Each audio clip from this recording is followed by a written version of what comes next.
Welcome back to the ElysianNxt Podcast series.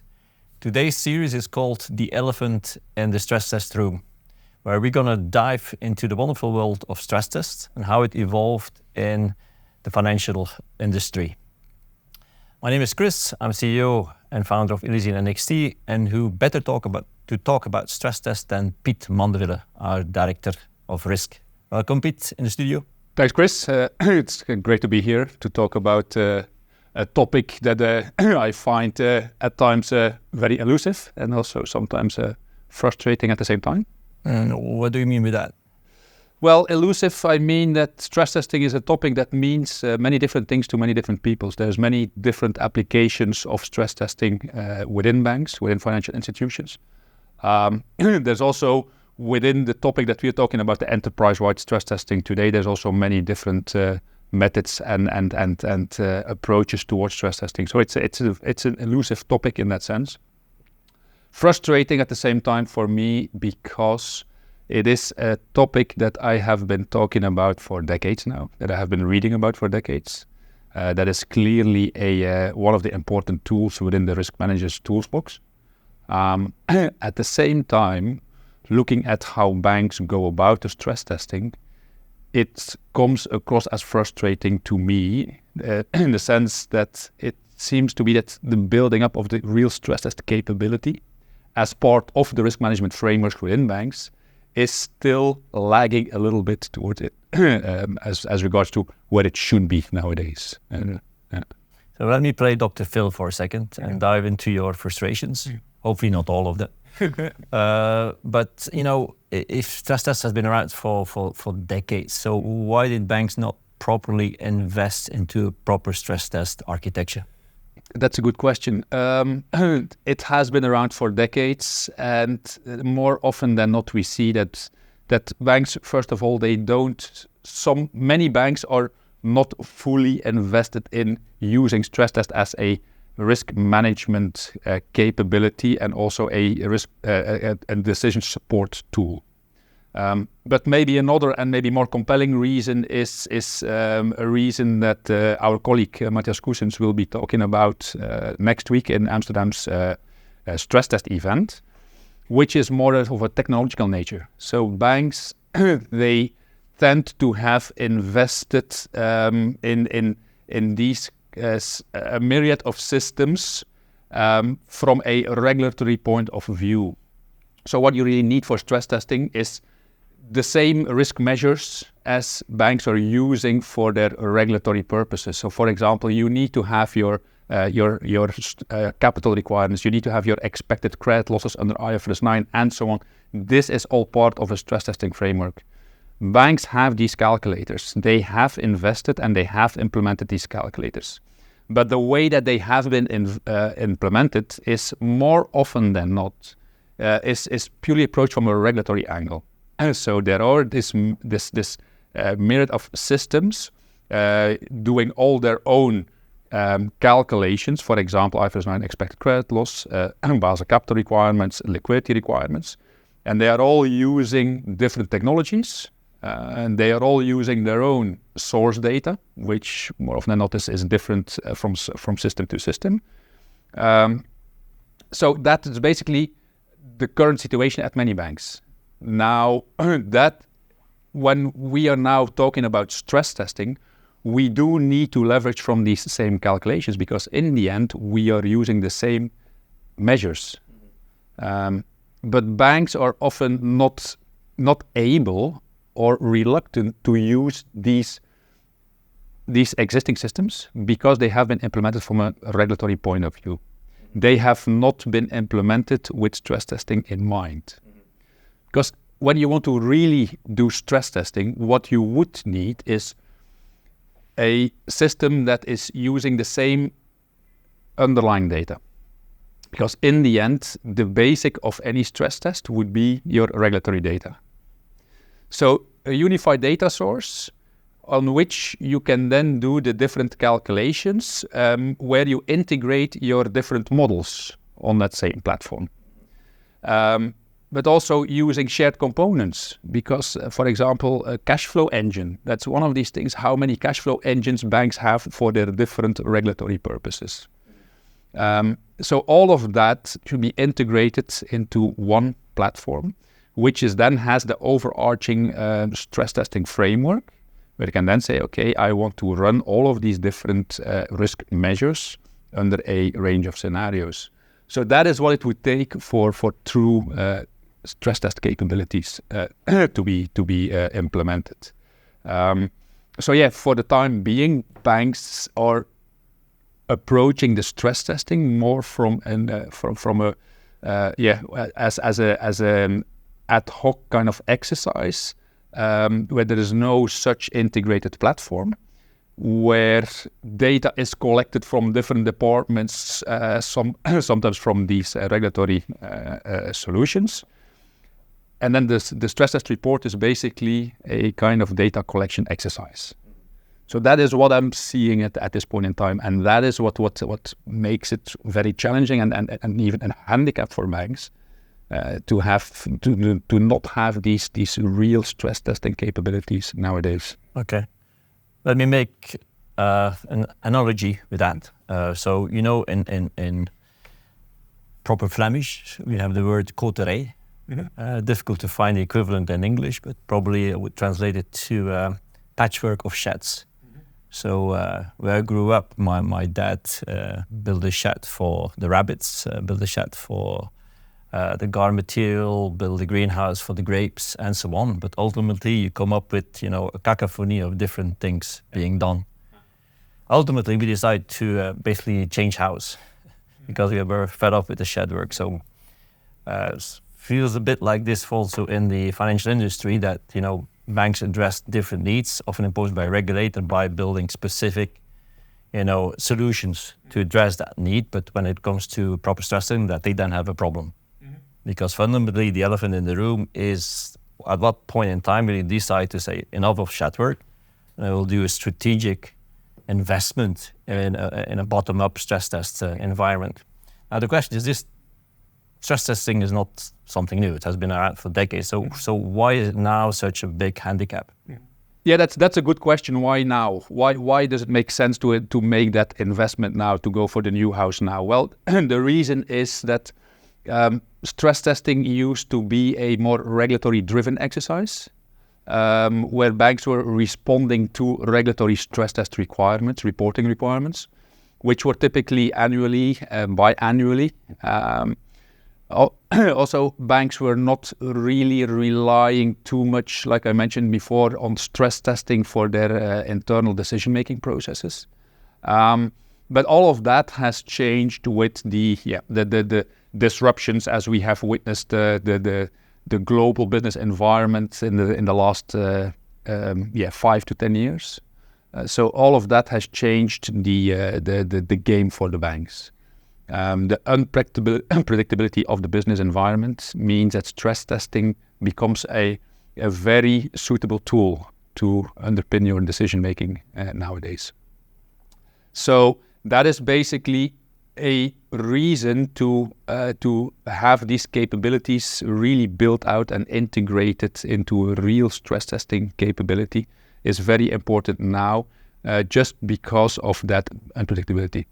Stress tests are now having a much wider application than before. It's no longer about just stressing or doing scenario analysis on the macroeconomic environment that might go into recession and so on. We have seen a whole number of new elements being thrown in the mix. For example, who would have thought 10 years ago that we would be talking about pandemics? That was not part of scenario analysis. Who was talking about wars being waged in Europe? So that was certainly not part of any reasonable scenario analysis. So the whole range of potential scenarios that might materialize in the future has just widened so much over the last 5 to 10 years that it has become a much more demanding exercise, but at the same time a more important exercise, because banks need to prepare for all of these scenarios that might happen, whether it is pandemics, whether it is wars, whether it is recessions and so on, and any combination of those. So just the number of scenarios has been much widened up, has been much increased. Interesting. So now we go from elephants to black swans. I think by the end of the podcast, we're going to cover the full spectrum of the animal kingdom. But in terms of, having to deal with all these, likelihoods, different scenarios, can you dive into some examples of scenarios? So the number of scenarios as such is widening. So we are basically having a number of a large number of increases of which scenarios you want to run. And what some of those scenarios are basically, what is the new element to them is maybe the time horizon of those scenarios. Because the regulatory stress test and the previous or the old, let's say, application of stress test used to be more of a static nature of stress testing over 1 to 3 years and so on.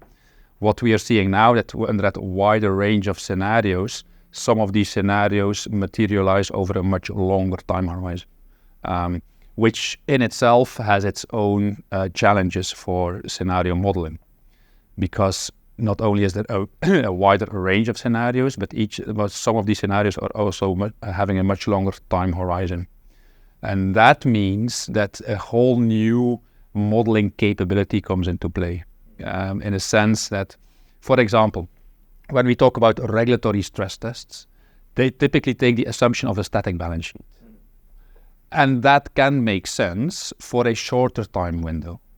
However, if you are talking about a stress test that is looking at very, very far in the future, 5, 10, 20 years in the future, static balance sheet does no longer make sense, because that would mean that you are stressing the situation where the whole world would change and the bank would not take action.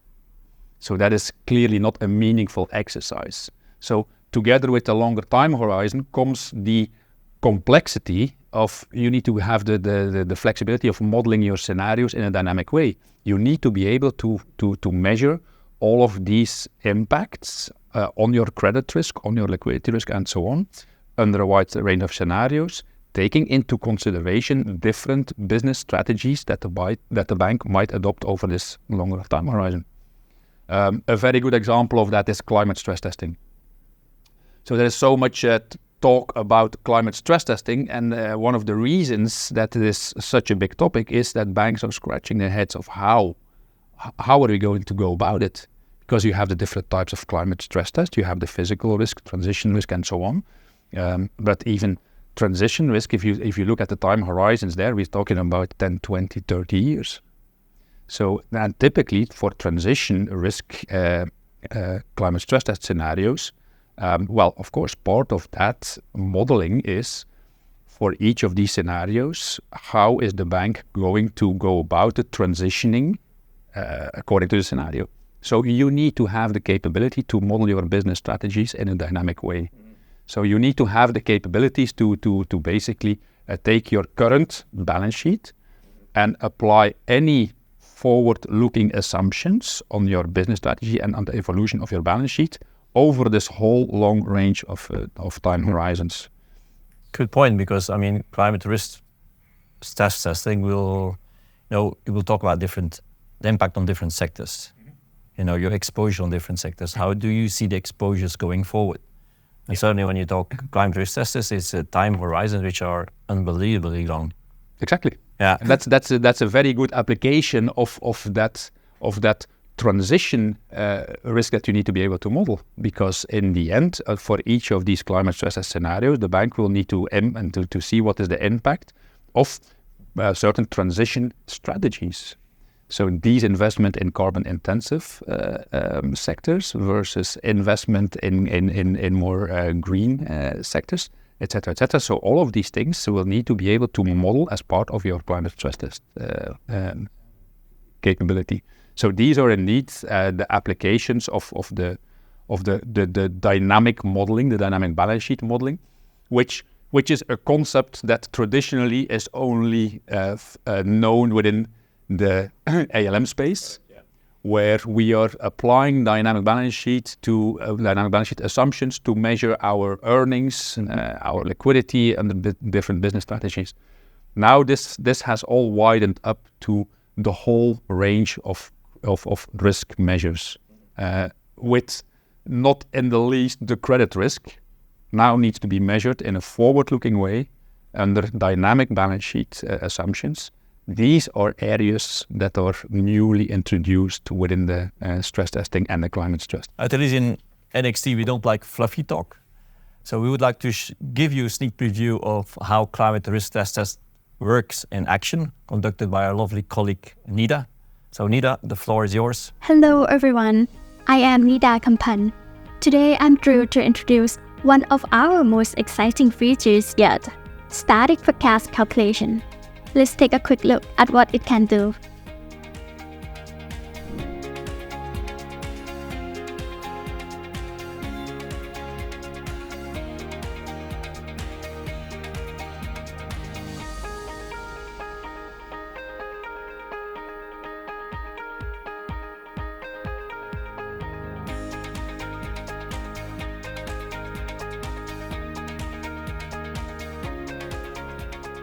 Now, we've talked about time dimensions, we talked about different products, balance sheet strategies. All of this requires a lot of processing.